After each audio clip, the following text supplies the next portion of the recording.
And we're back, guys. Welcome back to the channel. As always, another turkey season content for you guys. Let's move this drink somewhere where we will not forget it. Tonight on the workbench, as you guys can see, we have a really nice example of a North Georgia longbeard. Now, this one was taken by one of my really good friends, Garrett Peoples. He shot this in between thunderstorms today. We've got a lot of rain moving through the area. A really good opportunity to show you guys just how easy it is to take a nice, soaking wet, nasty, in the field turkey fan all the way to, your finished product like we have on the wall over there. But right now what we're gonna do, this one is literally fresh from the turkey. I'm not exactly sure what kind of, now if you will see right here, that's really cool. This turkey actually has some of the barring in the feathers, like some of the ones that I've taken in Indiana. Really nice turkey. You can see here he's left us some really nice nice material to work with. Looks like we're missing a main feather. Yep, so this turkey either got shot like that or was fighting, because this quill is completely gone. So we'll try to hide that, but I'll have to ask him, kind of what he thinks. But we'll see what the back looks like here. So got plenty of meat. This is a great opportunity to show you just how easy it is to trim this up. So if you're, this is pretty much just like you would cut it off a bird, is what this is in, this condition. So we got the fan there. We've got the shell for a mount later. He shot it with some Federal TSS number 9. This is a nice load. Got about a 10-inch beard, plenty of meat left on it. So he did a great job cutting that off. And also, we got some turkey feet. So I'm gonna go ahead and cure out this entire foot and let him decide later if he would like just the spurs or the whole feet. We'll let him decide, but we'll go ahead and cure these out in some borax. And I mean, these things aren't really stiff at all. I mean, this is a really freshly shot turkey here. So really great starting point. Let's go ahead and get this thing trimmed out for you guys, and we'll get on to the rinsing portion of the video. So let's get after it. All right, guys, so like we mentioned earlier, this is gonna be exactly like you would find a turkey fresh off the bird here. So what I'm gonna do is very carefully, without getting these feathers everywhere, I need to trim some of the back feathers off of this bird, because obviously we don't need, like when you're looking at the very tail end of this, no pun intended, these back feathers here, you can see they just lift up off. So none of these are going to affect the mount. Now on the back side of that, these feathers on the front, you don't want to cut off because it's the front of the fan. So we're trying to get to this ball here in the very back. So what I'm gonna do, it's very easy. You just take these feathers here, cut them off as close to the base as possible. And doing this in an enclosed space is preferable because you don't have any wind or anything to blow these around. So a really sharp pair of scissors, just as clean of cut as possible. And you're gonna lay that somewhere where you're not gonna get a lot of these feathers back. And some of these are really cool to keep. Completely up to you. Some people use these for arts and crafts, sell them, whatever you want to do at that point. Your turkey, your bird, have at it. I usually chunk these back feathers here. So you end up with this amount of meat. So instead of cutting this more with scissors, I'm going to go back to, this right here is the greatest tool ever made. This is from Harbor Freight. I think I paid 79 cents for this bad boy. And one of the sales papers, it's just a simple snap knife, but it is extremely sharp at cutting. Once you get past this fat layer, just a really good sharp knife. It's going to help you get a long way. So let's go ahead and grab this piece of meat. Go ahead and start just carving away at this. Now, you should be very careful when you're doing this, guys. You don't want to cut downward into the feathers themselves. You're just trying to trim this meat off just as evenly as possible. I'm going to show you what to do with this bone back here. Trim this back. So, and every time you get a piece of this off, you're just going to throw it in the box because this meat is good for nothing, honestly. You know, don't worry about saving it. So you get down to a corner here, this corner piece. It's nice having this piece of cardboard here to work on because you can slide this tail fan, arrange it. You won't make a big mess, trying to keep the mess contained. And it makes for a really nice workspace.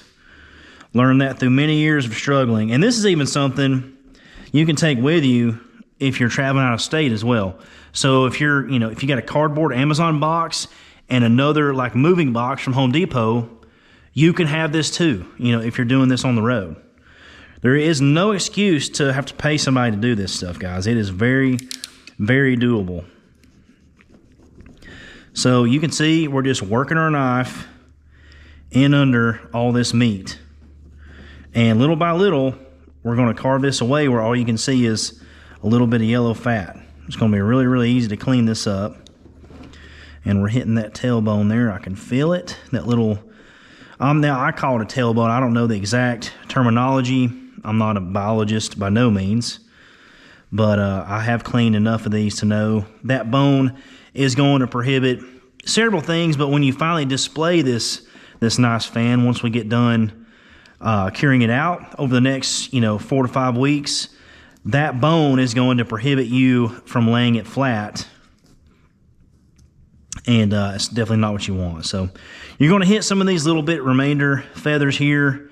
Like I said, just take this meat, just keep on trimming it back. It's going to be completely fine. And you're just trying to get to that yellow fat there that you're going to start seeing. Chopping some of these bad boys back. And you can alternate between these and the scissors. It really won't matter. Whatever helps you get in there the easiest. It's going to make your job better. It's going to make all your buddies want to bring you their turkey fans. And maybe you make a little side hustle this spring. And also it's fun. You end up with having a giant room full of turkey fans. And you got nothing in it but time. And it costs you a whole lot of money. All right, guys, I'm sorry if I cut that off camera. This bone lays right here on the back of that turkey fan. So I hope you guys can see that. It's like a wishbone type of thing. Like an upside down V. You just take a really good pair of sharp kitchen scissors that can go in between these two pieces lift up. You chop that out, and that's the piece I was telling you that comes out as one that will not let your turkey fan lay flat because it's kind of arches up. Some people leave that in there, some people don't. I don't like it. If you can do it in the field or whenever you get home, it will just lay so much better on your board or your display, whatever you want to do. And it also lets you get the rest of this meat off the back of here without having to run into that. So like I said, don't be a perfectionist here. Your OCD can really kick in, but you really just want to fillet this off as much as you can. Like I said, it doesn't have to be perfect, but the more meat you get off of here, having one of these snap knives is pretty cool because you can lay that blade on in there, flex it out, and you're just filleting this meat off. Every little bit of meat you can get off is a win. All right, so there you go. That's pretty much as far as I'm going to take this thing down. Just get a really good before look at this. I mean, you can tell, this turkey was soaking wet when it was killed, so it hasn't had a good chance to be dried. And surprisingly enough, some people would call this good and, pin that up and put it in their shop, which if that's all you're looking for, then don't watch this video. But if you want to do a really easy trick and a little bit of time, you will be absolutely shocked what this thing looks like in the after video. All right, so in this part of the video, it's where you turn something like this into the really nice finished product that you would get back from your taxidermist. So it's really going to fix up a lot of these imperfections in these feathers. Hope you guys can see that on camera. Where a turkey naturally would fix all these himself, it's really going to straighten up all these quills and get the dirt, the blood, the mud, the nasty bits from hunting, which happens. I mean, when these turkeys flop around, when you shoot them, they can bend these feathers. I mean, this bird has some really nice iridescence in the top of his band. Even on this side, some really nice iridescence that you would see like in his chest feathers and here in the secondaries here. But I'm going to show you just how easy it is to transport this home, get it in a nice, you know, warm, this is pretty hot, but a warm sink. Now, if you don't have a sink, you could do this in a shower. You could do this in your wife's bathtub. You know, don't get kicked out of your house over this, but I promise you, this is so worth it when you're doing your own turkey fan. And you've also seen the cape video. I put a whole cape in here as well. So trust me, this turns out great, and it will definitely be worth it. The next step is obviously use some dish soap. I'm using Kirkland brand. This is just Kirkland Ultra Shine. Grease cutting power, that's what you want. It's not gonna take a whole lot. I'm not even gonna squeeze the bottle here. Just let that kind of ooze in there. You just want a little bit of this. You don't wanna squeeze the bottle. So nothing crazy. People ask me all the time, how do you do this, man? Like, what are you using? Is it a secret product I need to buy? It's literally dish soap. XYZ brand dish soap. So this is the fun part. So you got your lukewarm water, you got your turkey fan. So all you're gonna do now is, the trick here is really just try to arrange these. They don't have to be perfect. You'll get to go back and fix them in the final pinup, but you just wanna make sure they're all sequential. Obviously we're missing a feather here, and it really doesn't matter, just as long as it folds up nice, just like that. You just wanna sit it in there folded, you know, just like this, guys. It's really, really easy. Just push that bad boy on down in there. Now, I know what you're thinking. The first time you do this, and it's a turkey you care about, whether you travel, you know, 1,300 miles or you travel, you know, 10 minutes down the road, every turkey that I try to mount, you know, does mean a lot to me, so I really try to be careful. But what you're doing is you're just dunking this thing. A cape mount, you won't have the luxury of moving it like this. A turkey fan, that's just the fan. It's a little bit more easy to move around. I'm just using these suds. Like I said, you don't want to put soap directly on the fan. It's you want to put it in the water first. I'm telling you, this Dawn dish soap or whatever XYZ dish soap you're using, the grease cutting power gets in these feathers, I promise you. You don't have to have a soaking wet turkey fan with soap, because then you gotta really rinse this soap off. So the key to this is just going slow. When it's wet like this, do not open this fan up. Don't open the fan. You run the risk of it being all matted up and nasty. So just dunk it in there. When you get it down to the bottom of the sink, pat it a little bit. You're just trying to vibrate any mud or blood. If you've got a really bad spot where maybe you let a blood stain get in one of these feathers, you can get it right here in the soap and the suds. Just kind of work it out. You know, don't rub this backwards. Always rub it, you know, away from the feathers, is how I have figured out. Now, I'm not a taxidermist, I'm not a biologist, so do this at your own caution, but I'm telling you, I've done enough of these that it's not that big of a deal. You just want to get all the nastiness off this thing, fluff it up real good, blow dry it. Man, it's going to be freaking awesome. So we're just puffing this bad boy out. And you can see how that skin job turned out really nice. So there's just a little bit, you know, paper thin layers of meat there. We got that bone out, so this thing's gonna lay completely nice and flat when we're done. I even caped out a little bit up here, got the meat out from under here, so that borax will get packed in there all nice. And if you even see a little piece of meat while you're doing this part, you know, take those scissors, if you got them, and just trim that away. Really, really easy to do. You know, there's not a exact science to this. Just don't cut yourself, and get it to where this thing will lay down. There you go. You got another piece of meat that you saved off that you don't have to cure out.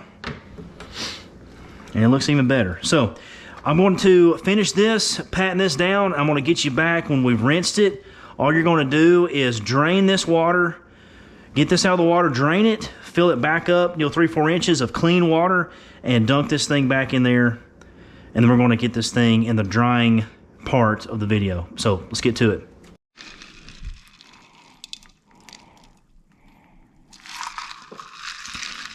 This is very important too. Very important step in the process. Coke Zero, Wild Turkey 101. Oof. We've got power ran out here, extension cord. I didn't bore you guys with the rest of the rinsing process. There really wasn't anything left. Drain out that nasty water and the suds. Get that out of your sink, your tub, whatever, and do the same thing. 4 or 5 inches of water, of fresh water. Dunk this thing, pat it in there. Don't open it. Just get it, pat it out in there, and then take it out. Let it drip dry while you're getting everything else ready.